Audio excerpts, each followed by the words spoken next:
The materialistic demeanor cannot possibly stretch to the transcendental autocrat who is ever inviting the fallen conditioned soul to associate with him through devotion or eternal serving mode.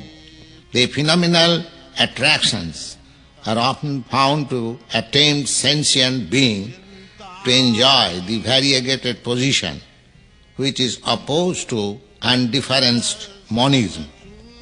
People are so much apt to indulge in transitory speculation even when they are to educate themselves on the situation beyond their empiric area or experiencing jurisdiction, and almost foolishly they dare to declare that God is dead.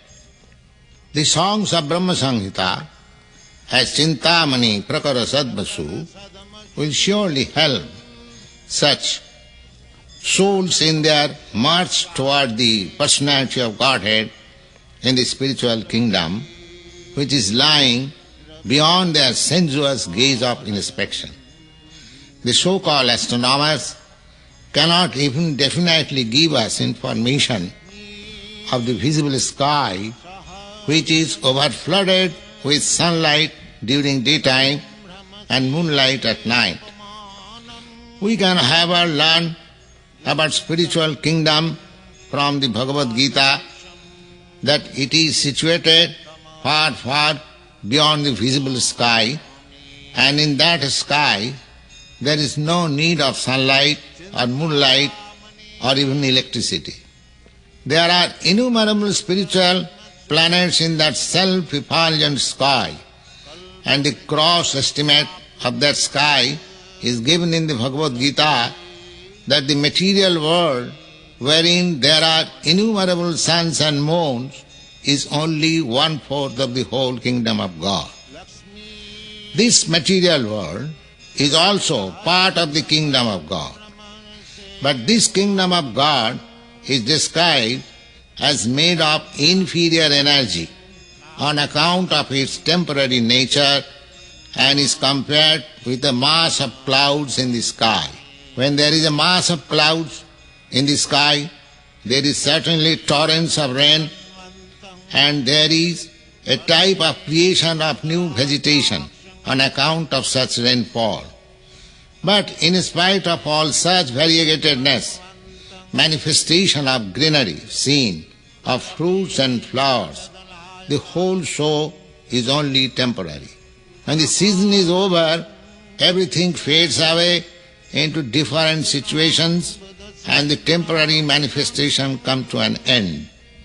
Therefore, the material world is called three phases of existence, namely creation, sustenance and dissolution at last.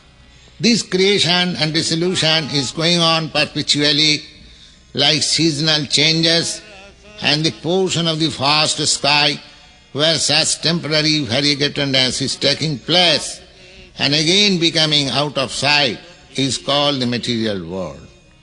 And beyond this material manifestation of variegatedness, there is the world of spiritual sky, where everything is eternal, full of light, blissful, and knowledge, distinct from the non-eternal, miserable existence of ignorance. In the material world, everything is struggling hard for existence. But the cruel laws of material nature will not allow anybody to exist, although every one of us aspires to exist eternally in full blissful life of perfect knowledge. This information is available in the Brahma Samhita, that the Supreme Personality of Godhead is Krishna, and His transcendental form is eternal, full of bliss and knowledge. In the spiritual world, not only Krishna has his eternal body, full of bliss and knowledge, but also everyone who associates with Krishna has the same spiritual nature.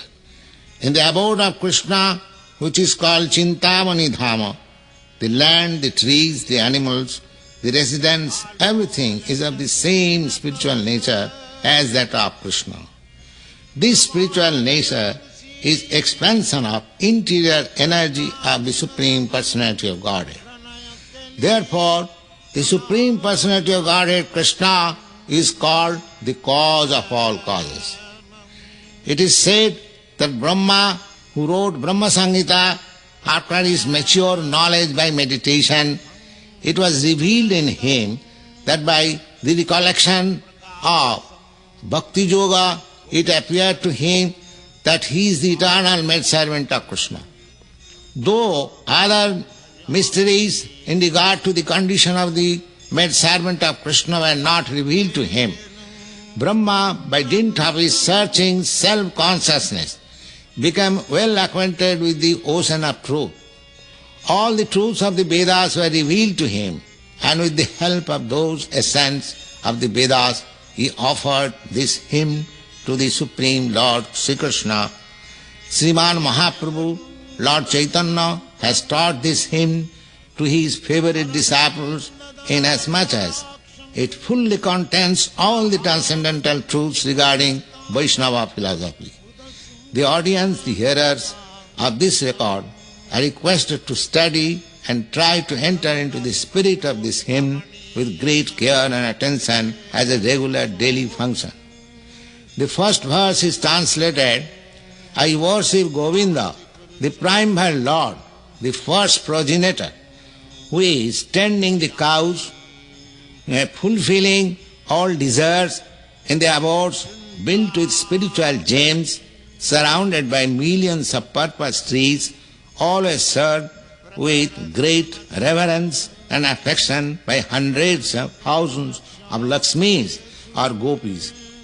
By the word Chintamani is meant transcendental gem. Just as Maya builds the mundane universe with the 5 material elements, so the spiritual chit potency has built the spiritual world of transcendental gems. The Chintamani, which serves as material in the building of the above Supreme Lord's place, Goloka, is a far rarer and more agreeable entity than the philosopher's stone. The purpose tree only the fruits of piety, wealth, fulfillment of desires and liberation.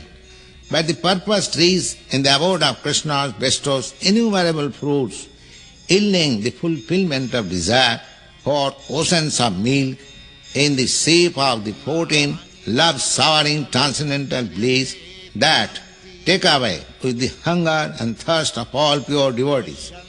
The trees in the abode of Lord Krishna can supply anything desired by the devotees. The devotees residing in the abode of Krishna have not desired to fulfill. Still, there are variegated transcendental desires of the devotees to satisfy their eternal Lord in loving service. In the material world, a tree can supply only the fruits that it can produce, but in the spiritual world, any tree can supply any amount of fruits or any variety of fruits to the aspirant devotee. The second verse is translated, I worship Govinda, the primeval Lord, who is adept on playing on his flute with blooming eyes like lotus petals, with head bedecked with peacock feather, with the figure of beauty tinged with the hue blue clouds, and his unique loveliness charming millions of gopis. The matchless beauty of Krishna, the Supreme Lord, or Govinda, is being described. Krishna, the all-pervading cognizant, has the spiritual form of youth. The form of Krishna is not a fanciful creation of imagination, formed after visualizing the beautiful things of the world like the poet or the artist. When Brahma saw in his ecstasy trance of pure devotion, he is being described. Krishna is engaged in playing upon his flute that attracts the hearts of all living beings.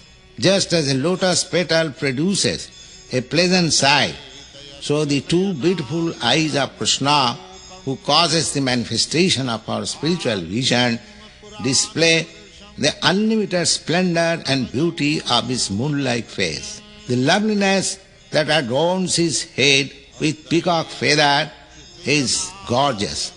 The surrounding feature of the spiritual beauty of Krishna.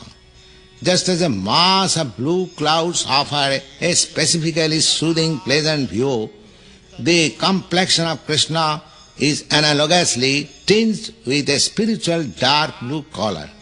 The beauty and loveliness of Krishna is far more enchanting than that of Cupid multiplied a millionfold.